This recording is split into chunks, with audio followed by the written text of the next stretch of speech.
Yo nací en El Paso, Texas. Mientras mis padres trabajaban allí por orden especial del Congreso, en la operación Paperclip. Ellos vivían en la urbanización William Beaumont en Fort Bliss, con el equipo de Von Braun. Cada día, casi la mitad del equipo era llevado en autobús hasta el campo de misiles de White Sands, donde trabajaban ingenieros, profesores y personal interesado en lo que era algo único, un cohete construido en Alemania durante la guerra.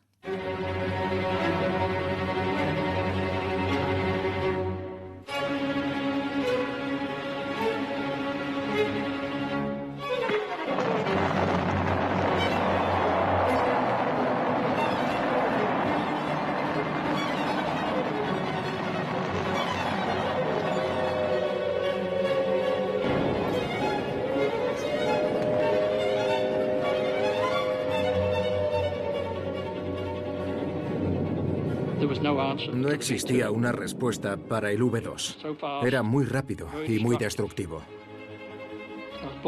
Nací en 1936, así que recuerdo la guerra bastante bien.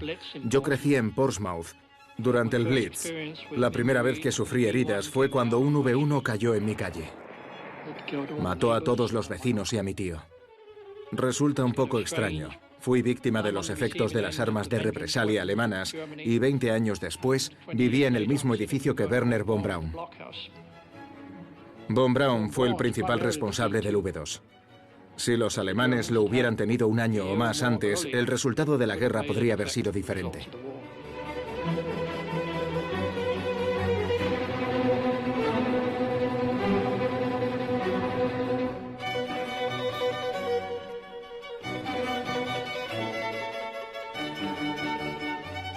Yo mismo, al igual que todos los que me acompañaron, decidimos venir al oeste. Y creo que la nuestra no fue una decisión por propia conveniencia, sino una decisión moral. Sabíamos que habíamos creado una nueva forma de hacer la guerra, y la cuestión de a qué nación victoriosa estábamos dispuestos a confiarle nuestra creación fue por encima de cualquier otra cosa una decisión moral. Creo que a mis padres no les hacía muy felices trabajar en lo que pensaban que era un arma, pero la Guerra Fría estaba empezando y ellos pensaron que eran los estadounidenses contra los rusos. Y por eso creo que pensaron que podían impedir que volviera a pasar lo mismo.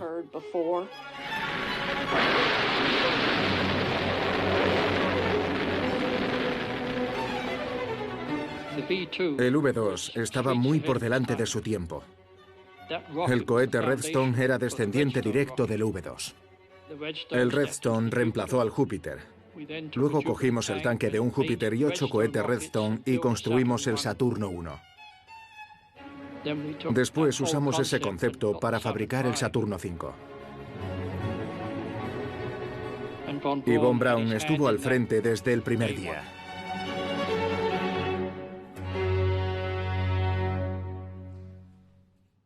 En los fértiles campos del norte de Alabama, el ejército refuerza su programa de misiles desde finales de 1949. Los depósitos de municiones del ejército para la Segunda Guerra Mundial y las instalaciones para la guerra química se han reutilizado en el arsenal de Redstone. A principios de 1950, el ejército trasladó aquí a antiguos expertos alemanes en misiles y a otros miembros de su equipo para proseguir el desarrollo de cohetes. Cuando me gradué en la Universidad de Auburn, resultaba difícil encontrar un trabajo. Yo trabajé en una gasolinera durante un tiempo para ganar algo de dinero, pero un fin de semana volví a casa y un amigo me contó que estaban contratando gente en Huntsville. Me entrevistó uno de los alemanes, el doctor Hensi, que me impresionó mucho. Aunque no me impresionaron las instalaciones ni el equipo que tenían. Todo era muy austero, barracones Quonset y edificios de bloques de hormigón que antes habían sido polvorines. Lo pensé un poco y finalmente decidí que merecía la pena intentarlo. Y por supuesto fue la mejor decisión que he tomado en mi vida, así que me incorporé en marzo de 1952.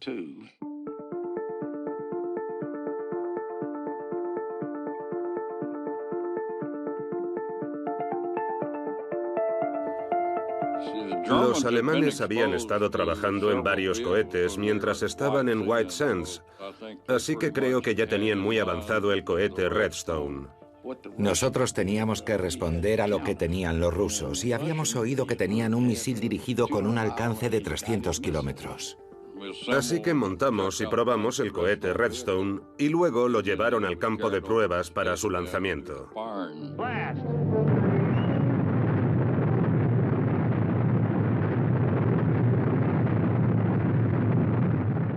Yo nunca lo vi de otra manera que como algo pensado para el espacio. Puede que el ejército lo hiciera, pero yo desde luego no.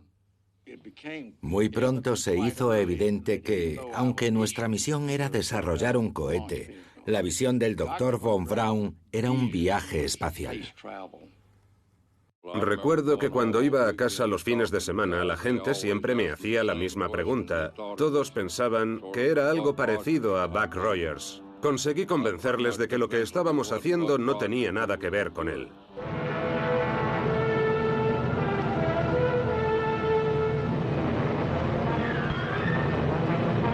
Los periódicos de Moscú fueron los primeros. Después la prensa de todo el mundo se hizo eco de la noticia. Rusia había lanzado una luna artificial al espacio exterior.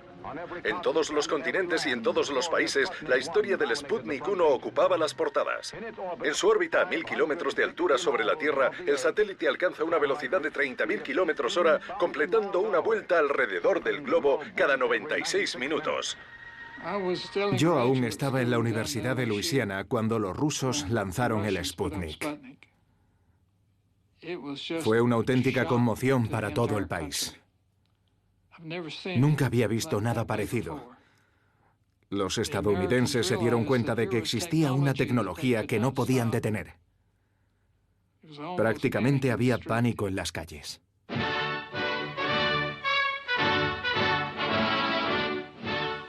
Señor presidente Snook de United Press, Rusia ha lanzado un satélite terrestre. Le pregunto, señor, ¿qué vamos a hacer nosotros al respecto?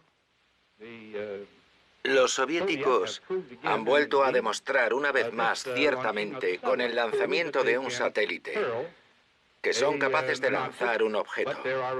Pero hay muchas otras cosas en la investigación científica para las que aún no tenemos respuestas y que seguimos intentando responder. Eisenhower pensaba que era una broma, pero un mes después, los rusos enviaron al espacio a un perro en una nave espacial de varias toneladas. Aquello conmocionó al mundo y entonces el ejército recibió el visto bueno.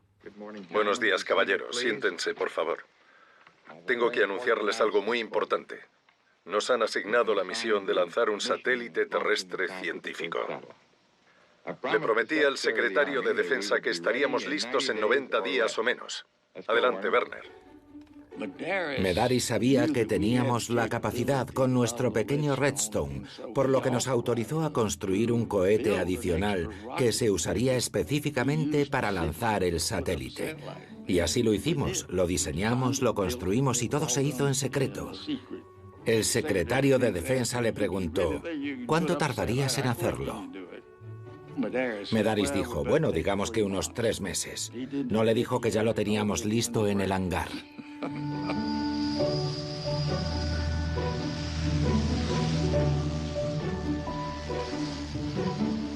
Habla el control de operaciones. A mi señal, la hora será X-65 minutos. Repito, X-65 minutos. Nos sentíamos muy seguros. Habíamos probado minuciosamente todas y cada una de las partes de aquel cohete. Por supuesto, no voy a negar que también estuviéramos un poco nerviosos. Después de todo, era algo un poco diferente a lanzar un cohete al aire. Yo era jefe de electricidad en tierra.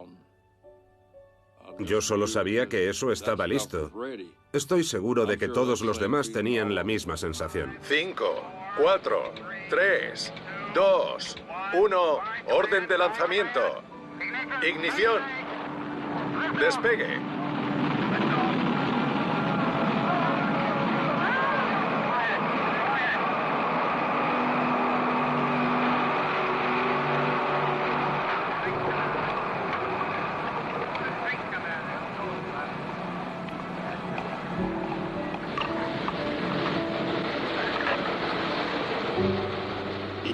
Me costó un tiempo entender lo importante que fue aquella noche. Yo tenía 16 años. Estábamos en un campo de golf. Allí era a donde iban todos los estudiantes a besarse. Mi hermano llegó corriendo y gritó: «Hemos lanzado el primer satélite estadounidense». La mayoría de nosotros no usábamos la palabra satélite entonces. Y están celebrándolo en el centro. La idea era ir al centro a divertirnos. Fue mi cumpleaños, en la plaza donde está el antiguo Palacio de Justicia. Se oían petardos por todas partes y yo pensaba, ¿qué hacen? ¿Por qué queman ese espantapájaros? Alguien me dijo, ese es Charlie Wilson, nuestro secretario de defensa, por dejar que los rusos nos ganen. Pero esos viejos granjeros estaban tan emocionados como los chicos del instituto. Fue una buena inyección de moral, sobre todo para los que estábamos involucrados. Ahora estamos en el negocio espacial, no solo en el negocio de los cohetes militares.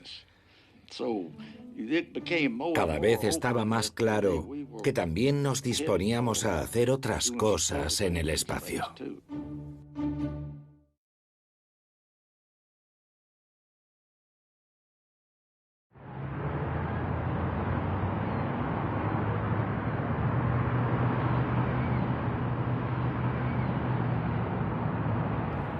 En aquel momento se produjo un cambio radical. La gente sabía que el espacio iba a ser el lugar donde todo se decidiría, así que existía una gran presión para que se hiciera lo que se tenía que hacer. Al principio, yo estaba demasiado ocupada para poder pensar en mí misma. Tenía un hijo detrás de otro. No tenía tiempo para pensar en lo que yo quería, pero cuando todas mis hijas entraron en la escuela y tuve tiempo para mí, pensé: Dios, me encantaría formar parte del programa espacial. Yo me había apuntado a una feria científica, creo que la primera que se hacía en el Instituto de Titusville. Reconozco que mi padre me había echado una mano porque me ayudó con algunas cosas. Yo presenté un motor de cohete. Y la Agencia de Misiles Balísticos del Ejército tenía gente en esa feria de ciencias. Y cuando la feria terminó, me ofrecieron un trabajo en la Agencia de Misiles Balísticos del Ejército en Cabo Cañaveral. Mi esposo me miró y me dijo: ¿y qué podrías hacer? No ganarías suficiente dinero ni para comprarte tus propias compresas. Esa fue toda la motivación que necesitaba. Nos divorciamos poco tiempo después de aquello. Y yo me convertí en una madre soltera, criando sola a sus 3 hijas, con muy poca ayuda económica. Pero yo sabía que tenía que hacerlo.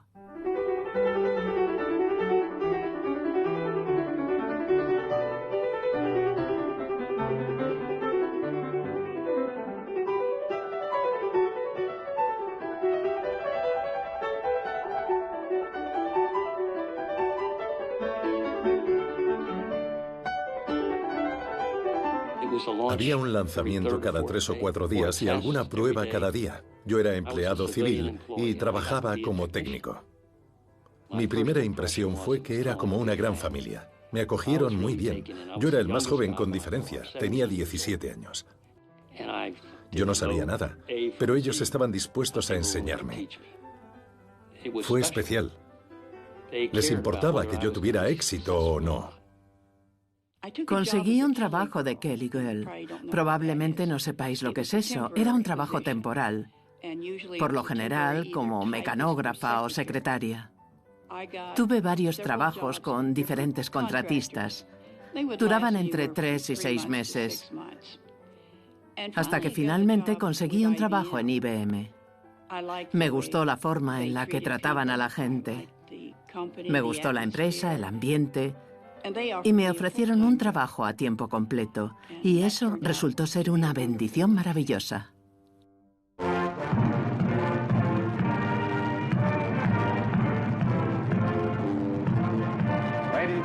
Damas y caballeros, el presidente de Estados Unidos. El impulso así ganado se acelera hoy bajo la administración civil de la nueva Administración Nacional de la Aeronáutica y del Espacio. Maravillados por esos logros tecnológicos, no debemos ignorar esta verdad. Todo lo que ya hemos logrado y todo lo que podamos lograr en el futuro es el resultado no de una tecnología impersonal y estéril, ni de la ambición de un Estado imperialista. Es el producto del talento desbordante y de la energía humana que busca incansablemente lo mejor para la humanidad. En homenaje a un venerado amigo, inauguro este centro George C. Marshall de vuelos espaciales.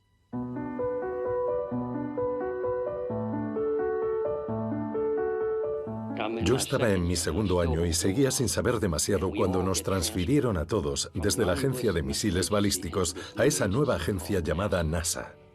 Y la NASA tenía dos grandes diferencias con la agencia de misiles. La primera era que desde el principio se concentró en el uso pacífico del espacio y en segundo lugar en la exploración, la investigación y la educación. Recuerdo las discusiones con mis padres. ¿Vas a ir o vas a quedarte en el ejército, que es algo más seguro? La decisión final fue que la NASA significaba ir al espacio, en lugar de fabricar misiles y armas para la guerra. Inicialmente ni siquiera teníamos un objetivo concreto. Trabajábamos en la idea de poner a un hombre en órbita. El gran acontecimiento fue la decisión del presidente Kennedy de que necesitábamos hacer algo para demostrar que éramos tecnológicamente superiores a los rusos. Esa fue realmente la génesis de todo el programa lunar. Bueno, yo me quedé muy impresionado con él. Recuerdo cuando anunció el objetivo. Iremos a la Luna en 10 años y volveremos sanos y salvos a la Tierra. La verdad, ese era el tipo de objetivo y el tipo de idea en la que quieres participar. Para el sur fue algo muy importante y creo que le dio esperanza a la gente, que era lo más importante, porque cuando hay esperanza se puede conseguir que pasen muchas cosas. Era un reto increíblemente emocionante. Todo el país sabía lo que se iba a hacer y sabía que tenía que hacerse en un plazo determinado. Y se comprometió. Creo que fue en mayo del 61. Solo habíamos volado en un Shepard, en un vuelo suborbital. Y ahí estábamos haciendo planes para ir a la Luna en el plazo de 9 años. Y la verdad, con la tecnología de aquella época, no sabíamos cómo íbamos a hacerlo. Von Braun estaba como un niño con zapatos nuevos. Por fin lo había conseguido. Por fin tenía una verdadera misión, que era poner a un hombre en el espacio de una manera seria. Pero lo más interesante era lo que decía la gente implicada. ¿Qué? ¿Cómo vamos a hacer eso? No creo que yo fuera lo bastante inteligente como para entender cuáles eran las verdaderas implicaciones en aquel momento. Pero sí era lo bastante inteligente para saber que eso significaba que existía un verdadero reto de poder y ambición. Un desafío que se convertiría en parte de mi vida. Soy consciente de que se trata, en cierta medida, de un acto de fe y de una visión, porque ahora no sabemos qué beneficios nos aguardan. Sin embargo, sí les digo, conciudadanos, que vamos a enviar a la Luna, a 384.400 kilómetros de distancia, un cohete gigantesco de más de 90 metros de altura, fabricado con nuevas aleaciones de metales, algunas de las cuales aún no se han inventado. Y lo haremos bien, y lo haremos los primeros, antes de que finalice esta década. Por eso tenemos que ser audaces.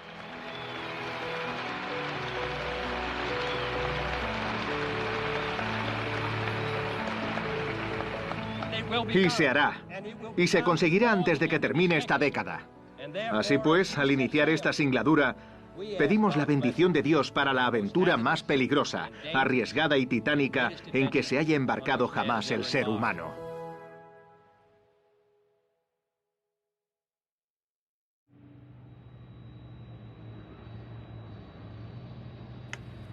Yo trabajaba para el cuerpo de ingenieros del ejército. Fue uno de los generales o un coronel quien salió y dijo: JFK quiere poner a un hombre en la Luna. Van a construir un centro espacial en Florida. ¿Algún voluntario?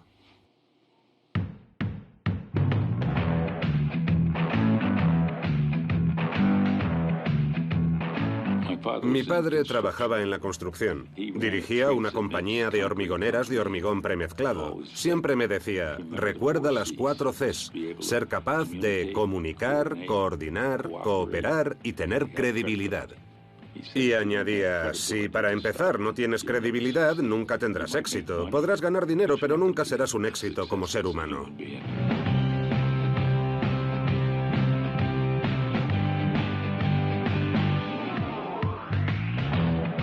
Empezamos construyendo plataformas de despegue y tuvimos que hacer canales y diques de 60 y 90 metros de altura para controlar las zonas pantanosas.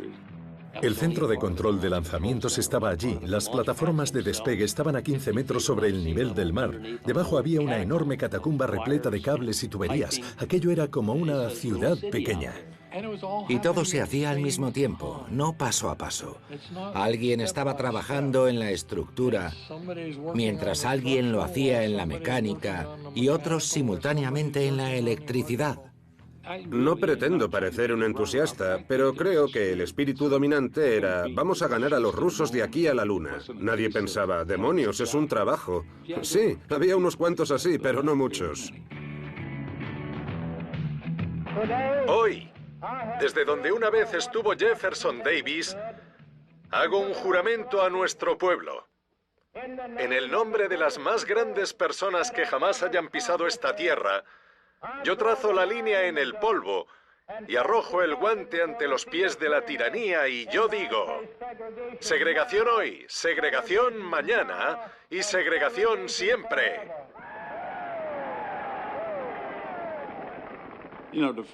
¿Sabes? La primera vez que George Wallace se presentó a gobernador, creo que era un hombre moderado, inclusivo y todo eso. Y entonces perdió. Y después dijo que nunca más volvería a perder unas elecciones por apoyar a la gente de color. Bueno, él usó la palabra N.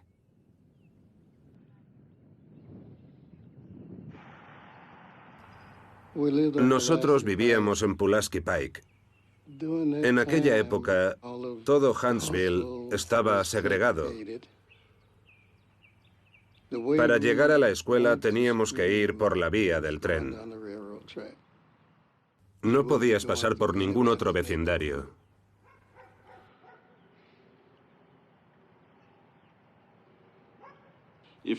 Si no tenías por lo menos 8 alumnos en tu clase, el estado de Alabama no te pagaba. Así que una vez aprobabas las matemáticas básicas, no había alumnos suficientes para que el Estado pagara a nuestro profesor. Pero tuvimos a un profesor, Frank Harley, al que le debo estar aquí hoy.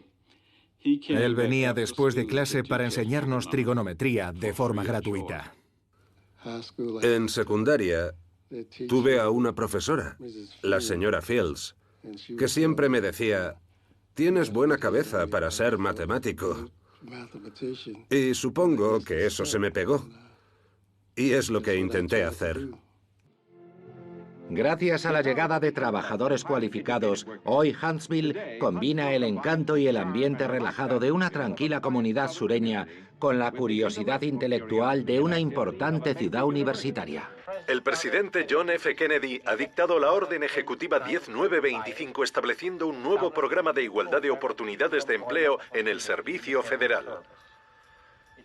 Significa que como empleados federales debemos tener en cuenta que la orden ejecutiva conlleva fuertes sanciones judiciales contra cualquier acto discriminatorio en la administración federal.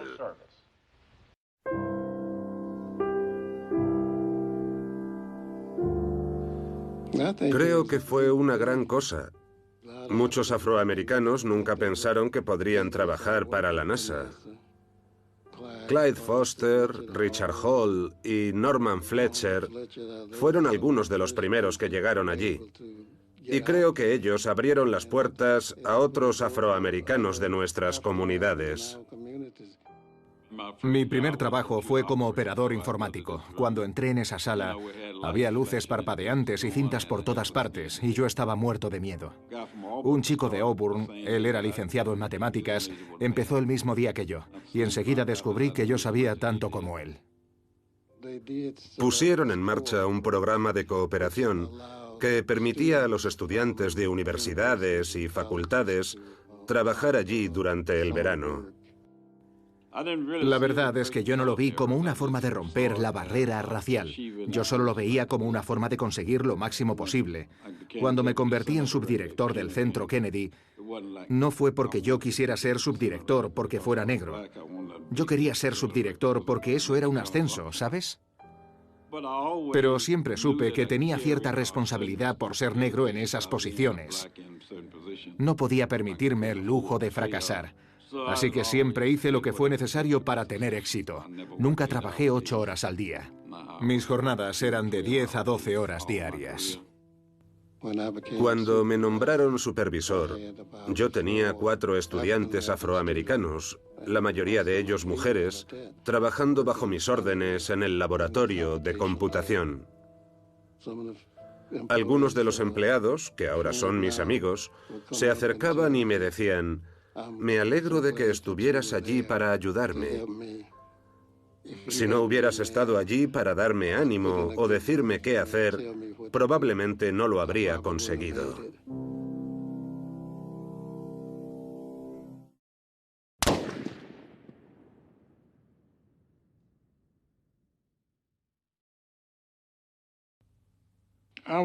Yo estaba en el laboratorio. Alguien entró corriendo y dijo que habían disparado a Kennedy. Yo pensé que sería una herida leve.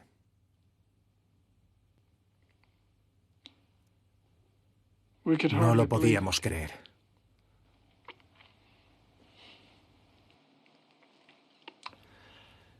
Es duro hablar de eso.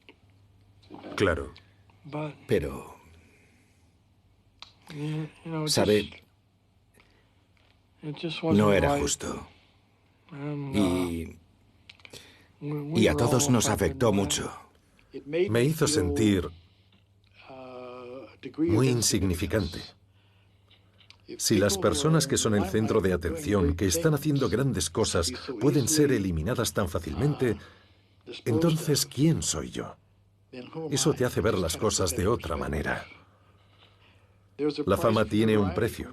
Cuando te haces conocido, corres algunos peligros, y ser asesinado es uno de ellos. Ese es el principal peligro, sobre todo cuando haces algo que va en contra de cierto tipo de gente.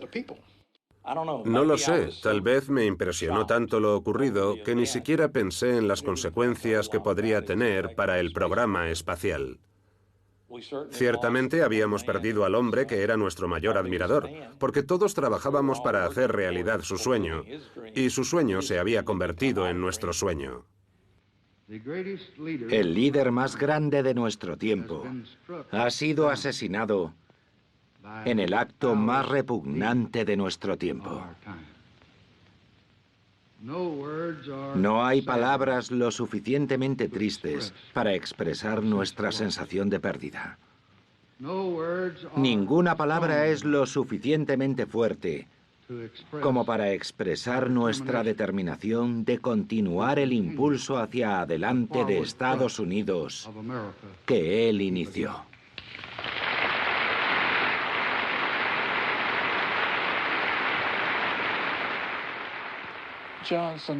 Johnson no iba a dejar morir el programa. Y creo que debemos reconocerle el mérito de presionar para que continuara.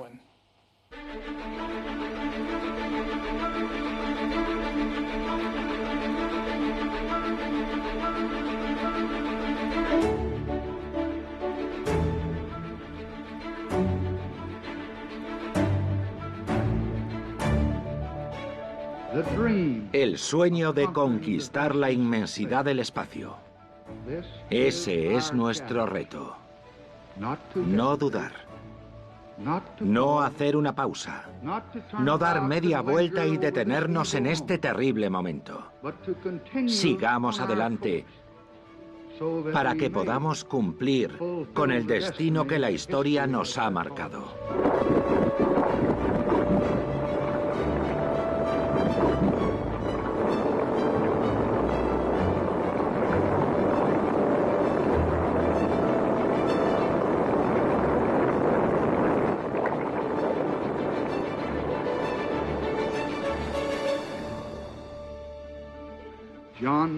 La muerte de John Kennedy exige lo que transmitió su vida, que Estados Unidos debe avanzar.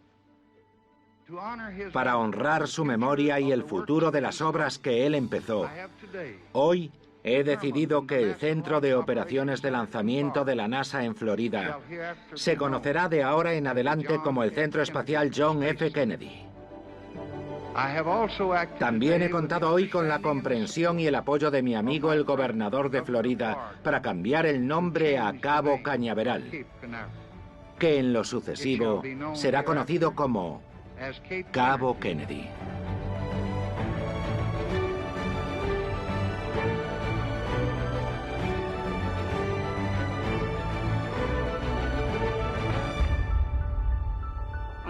Habría pagado por trabajar allí. Era maravilloso. Era muy emocionante. Cada vez que pasaba por las puertas del Centro Espacial Kennedy y enseñaba mi credencial, me sentía la persona más afortunada del mundo. Yo era especialista en comunicación. Escribía todos los comunicados de prensa. Entrevistaba a ingenieros y programadores y a personal de alto nivel.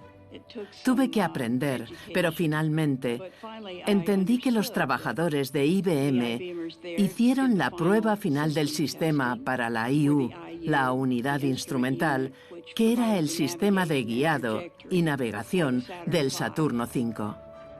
La verdad, yo estaba impresionado. Estaba impresionado porque no tenía ni idea de cómo sería antes de llegar al Centro Espacial Kennedy. Yo trabajaba en el departamento de telemetría. Nunca olvidaré al Dr. Blaine Sweet. Él era el jefe de mi departamento y hablaba muy claro.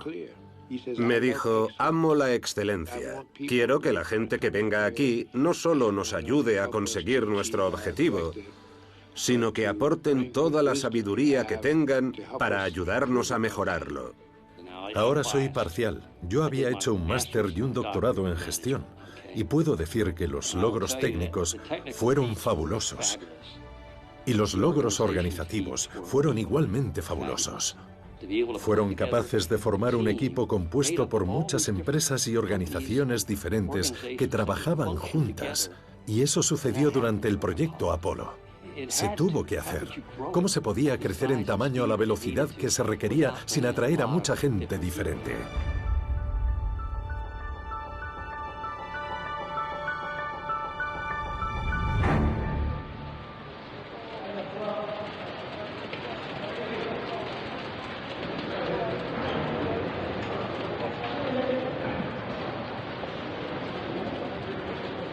North American Aviation ganó 2 contratos para el Apolo. Ellos tenían la segunda fase, el S-2. Y también el módulo de mando y servicio. De forma que tenían una parte importante de toda la nave Apolo. Una de las principales características del módulo de mando era su reducido espacio. Dentro irían 3 hombres. Así que tuvimos que hacer mucho trabajo de simulación. Y el problema era conocer la última configuración con respecto al interior de la cápsula. Porque cuando un instrumento estaba colocado ahí y un estudio demostraba que ese no era el lugar indicado, entonces se cambiaba de sitio. Faltaba un mes para el lanzamiento y seguíamos haciendo modificaciones en la cápsula. Llevábamos 6 meses entrando y saliendo de la nave. Y eso provoca errores. Se toman decisiones erróneas. Es como cuando corres demasiado rápido y empiezas a perder el equilibrio. Así nos sentíamos en 1967.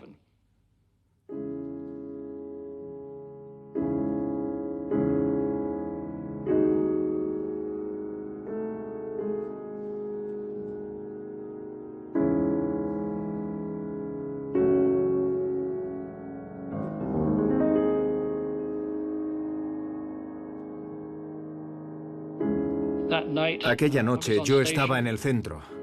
Acababa de terminar un simulacro de fuego estático con Gus Grissom y Skip Showham, que habían dirigido la prueba. Las comunicaciones no funcionaban y Gus estaba nervioso. Llevaba horas en la cabina. Oye, ¿cómo vamos a llegar a la Luna si no podemos hablar entre 3 edificios? No pueden oír nada de lo que dices.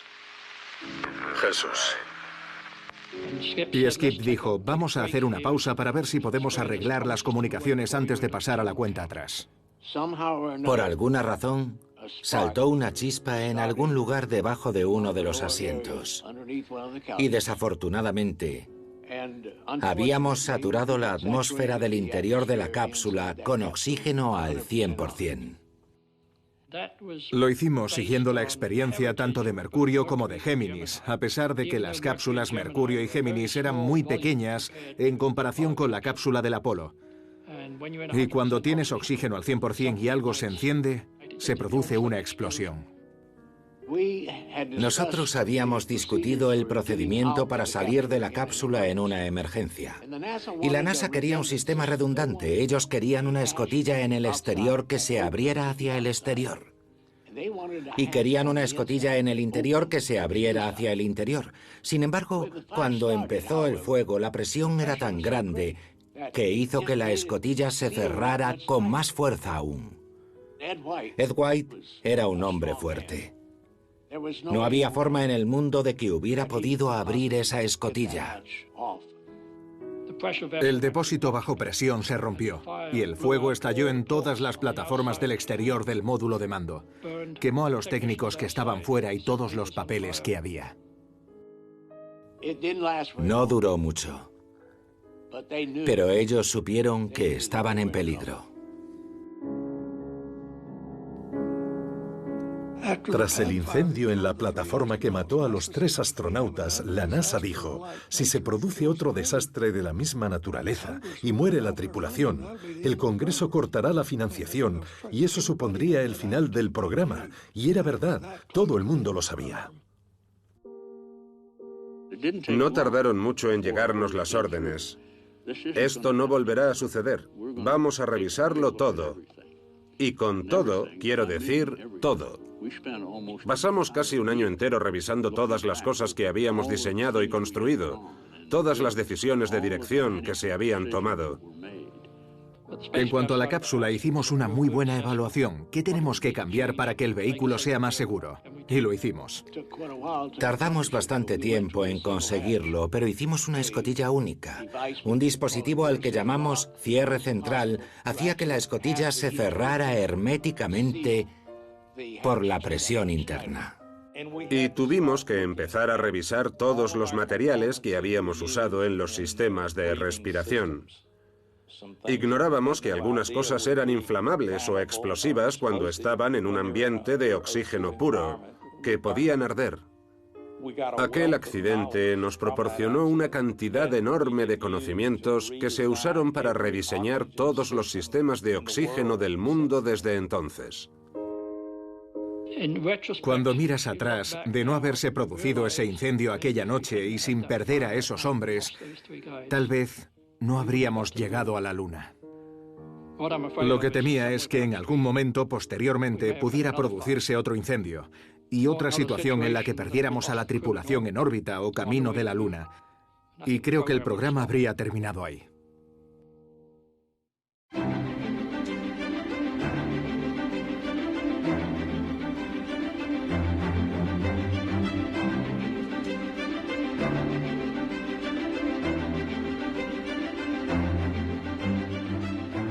Impresionante. Siempre lo vi como un desafío.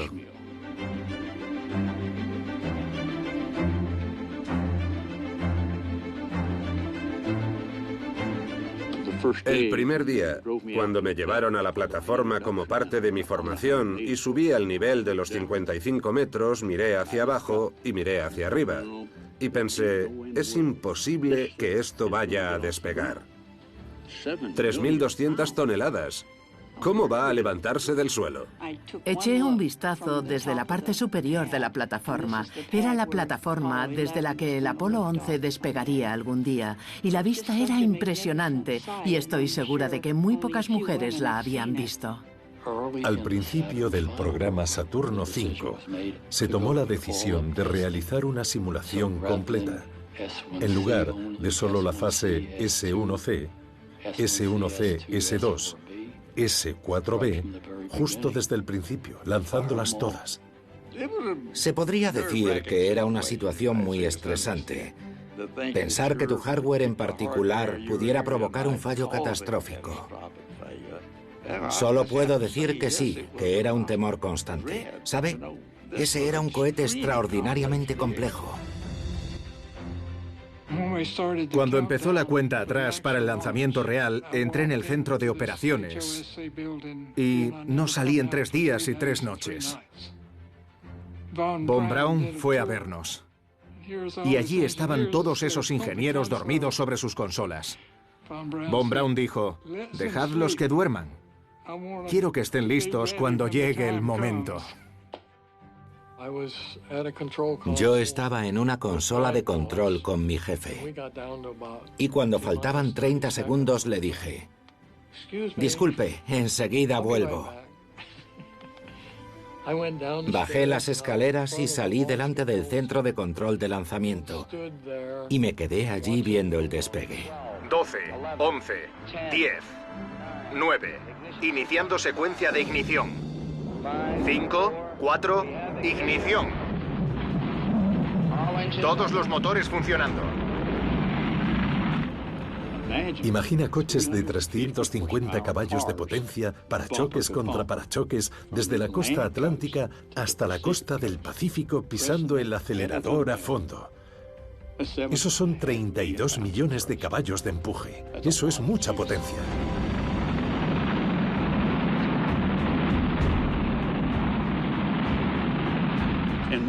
Y cuando finalmente despegó, su lentitud era frustrante. No era como una lanzadera espacial que sale disparada y alcanza los 200 km/h cuando pasa por la torre. Incluso te preguntabas si se estaba moviendo. Pensabas en todas las etapas, en todas las horas que se habían invertido, en todo el trabajo, en todas las consideraciones, discusiones, cambios. ¿Y funcionó? Miré los datos. Eran los mismos que había obtenido en mi simulador. Todo iba bien.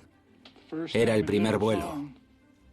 Mucha gente olvida que fue el mismo año del incendio. Habíamos pasado del punto más bajo del programa en términos de moral y ánimo al lanzamiento de ese cohete gigante.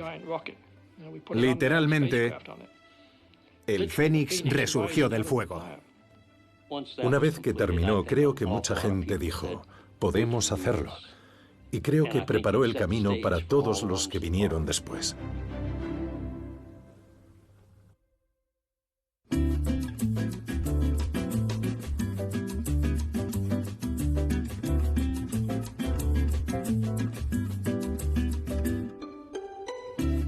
Apolo 11 fue especial porque sabíamos que íbamos a aterrizar en la Luna, pero no fue tan distinto desde el punto de vista del cohete de transporte.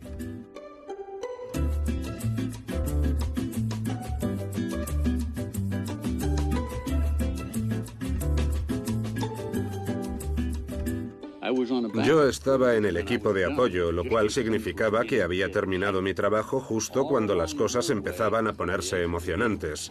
A lo largo de la carretera, desde la verja de entrada hasta la ciudad, había gente por todas partes. Yo estaba en la sala de control. Fue un lanzamiento más. No recuerdo nada destacable al respecto. Ahí va el Apolo 11. Todos estábamos inquietos, ¿saldrá bien? Pero fue parecido a todos los anteriores. Cada vez que lo hacíamos nos sentíamos más seguros de que podíamos volver a hacerlo. Apolo 11, aquí Houston, preparados para inyección translunar, cambio. Ignición. Ignición confirmada a toda potencia. Recibido. Todo parece muy cerca. Yo estaba en el trabajo y sabía lo que iba a pasar, así que le dije a mi jefe que me iba a casa. Él no me lo discutió. Fui a casa y vi toda la secuencia en la televisión. Recibido. Desacelerando. Mejor que en el simulador. Lo principal que recuerdo es, ¿por qué diablos eligieron hacerlo poco después de la medianoche? Esa fue mi reflexión muy personal. 12 metros para el descenso, 2,5. Removiendo un poco de polvo. Luz de contacto. Vale, paramos motores. Descendiendo. Desconectamos comandos de descenso automático. No recuerdo la hora exacta, pero serían como las 3 de la mañana. Las niñas ya estaban en la cama. Y pensamos, no se lo pueden perder. Las sacamos de la cama, las pusimos delante de la tele y les dijimos, tenéis que ver esto. Este es un momento histórico. Muy bien, Neil. Ahora podemos verte bajando la escalerilla. Creo que nos lo agradecieron, pero entonces lo único que querían era dormir. Estoy al pie de la escalera.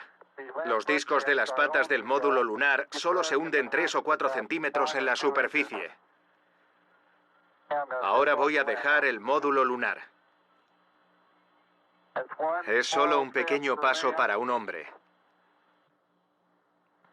pero un gran salto para la humanidad.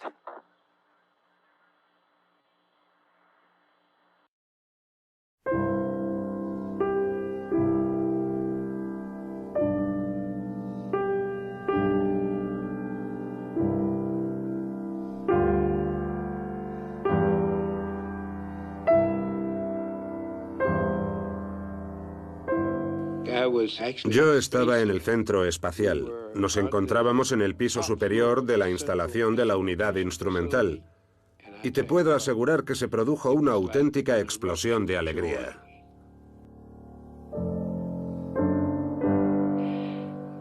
¡Qué grandes! Siento una gran admiración por los hombres que estuvieron dispuestos a ir allí. El objetivo principal era poner a 2 hombres en la Luna y traerlos de vuelta sanos. Y no podríamos haberlo hecho si ellos no hubieran subido a esa nave espacial y hubieran dicho, vamos. Los admiro mucho. Pero tú les ayudaste a llegar allí. Sí, pero no habría servido si ellos no hubieran ido. Dime si recibís imagen, Houston. Tenemos una bonita vista, Neil. Fue el momento cumbre, sí. Como ganar el campeonato. Me di una palmadita en la espalda. ¿Y después fuiste a trabajar al día siguiente? Exacto. El hecho de que el aterrizaje fuera un éxito fue uno de los grandes momentos de mi vida. Sentía que tenía algo que ver con eso. Me sentí orgulloso y lloré de felicidad, ¿sabes? Por la hazaña que esos hombres habían logrado. Y después empecé a preocuparme por el viaje de regreso.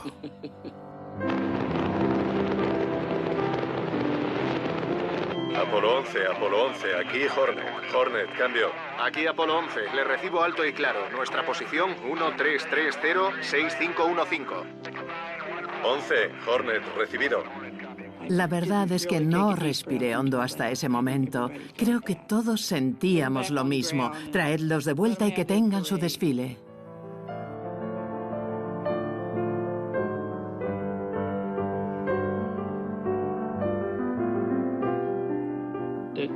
Aquello demostró que con la voluntad del pueblo y el apoyo de los políticos y el dinero, la nación podía hacer cosas maravillosas. La mayoría, cuando miramos atrás, sin duda decimos, lo hicimos posible, fuimos parte de eso y nos sentimos orgullosos. Lo vamos a conseguir. Siguen en órbita, todo va bien.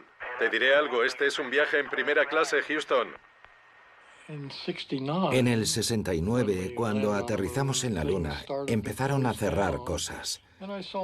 Y muchos amigos y contratistas perdieron sus trabajos y tuvieron que marcharse. ¿Quieres saber cómo me sentí? Cabreado. Así de simple. Estábamos trabajando en la segunda fase en el edificio de ensamblaje de vehículos. Teníamos una página para informar a nuestra oficina y había una para el personal con una lista de papeles de color rosa y decía, recoja sus efectos personales y prepárese para entregar su acreditación en 30 días. Se marcha de aquí. Tenemos un problema. Repita, por favor. Houston, tenemos un problema. Como con todas las cosas, hubo un principio y hubo un final. Cuando me dijeron que ya no necesitaban mis servicios, me fui con una gran tristeza, pero también con una sensación de satisfacción, porque habíamos conseguido hacer lo que nos propusimos. Estoy en la superficie, no está mal para un viejo. En mi mano izquierda tengo una pluma. En mi mano derecha un martillo, y con suerte las dos cosas tocarán el suelo al mismo tiempo. ¿Qué os ha parecido? Amigo, hemos recorrido un largo camino. Mira el tamaño de esa roca. Creo que hay que verlo todo en su contexto. Los rusos habían sido derrotados. Habíamos cumplido con el audaz objetivo de Kennedy. Y lo habíamos hecho con estilo. Estábamos usando alrededor del 4,5% del presupuesto total del país. Y no teníamos una buena visión sobre qué hacer a continuación. Yo siempre había trabajado en el Centro de Apoyo Operativo de Huntsville y nunca había visto volar a un cohete Saturno. Así que cogí mis vacaciones anuales y me llevé a mi hijo a ver el último lanzamiento a la Luna.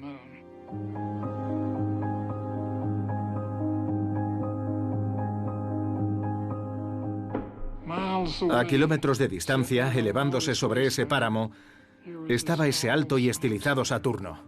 Era de un blanco puro, tan blanco que apenas podías mirarlo. La cuenta atrás avanza sin problemas. T-9. Allí había decenas de miles de personas. Daba igual lo tarde que fuera o si había un retraso, a nadie le importaba. 8, 7... Empieza la secuencia de ignición. Motores encendidos. Cuando la cuenta atrás llegó a 0, vimos todo ese fuego y humo. Resplandecía como un soplete. El humo se extendió kilómetros. La gente permanecía en silencio. Simplemente estaba asombrada. Y entonces, de repente, un muro de sonido nos golpeó. La gente se tambaleaba, intentando mantenerse en pie como si estuviera en un barco mecido por las olas. Podías ver sus labios moviéndose, pero a pesar de la distancia, el ruido era tan fuerte que no se oía otra cosa. Entonces se inclinó en dirección a su objetivo. 1, revisando trayectoria. 2, 30 segundos, ascendiendo. Muy lejos. 30 segundos y 17, adelante. 17, adelante. Y después desapareció. No sabíamos que todo había terminado, pero aquello fue el final. Esperando informe.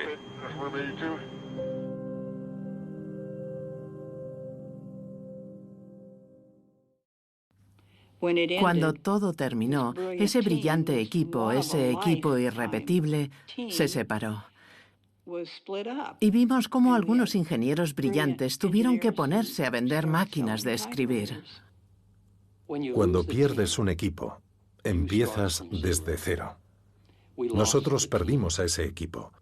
Personas con la formación académica idónea, con las características adecuadas en términos de su dedicación.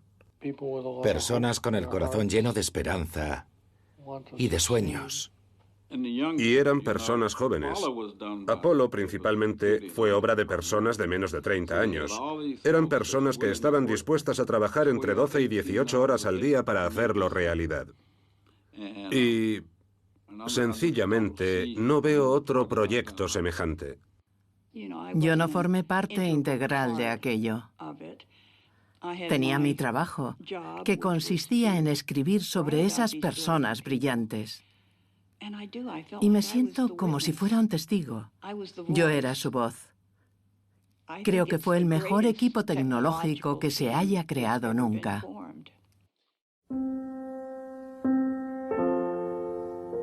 No tengo ninguna duda de que el programa Apolo fue bueno para la nación. Creó una nueva filosofía, nuevos enfoques de gestión y muchos avances técnicos. Y la camaradería. El país se unió. 500,000 de personas participaron. Eso es lo que necesitamos. Necesitamos un objetivo nacional, algo parecido al programa Apolo aplicado a la salud, aplicado a la educación. Algo que una a todos en un proyecto, que nos haga sentirnos orgullosos, que nos dé un sentimiento de pertenencia, de posesión y de responsabilidad. Creo que el potencial está ahí. No sé cómo convencer a suficientes personas, porque creo que actualmente somos demasiado individualistas. Esa actitud no es suficiente si queremos conseguir algo que nos trascienda. Y cuando piensas en el Apolo te preguntas, ¿qué lo hacía especial? ¿Por qué sucedió? ¿Qué podemos hacer hoy que nos devuelva a ese camino? Y quizá alguno de nosotros encuentre una respuesta. Puede que no sea la única, pero sí una de ellas. Sigamos ese camino y veamos qué encontramos.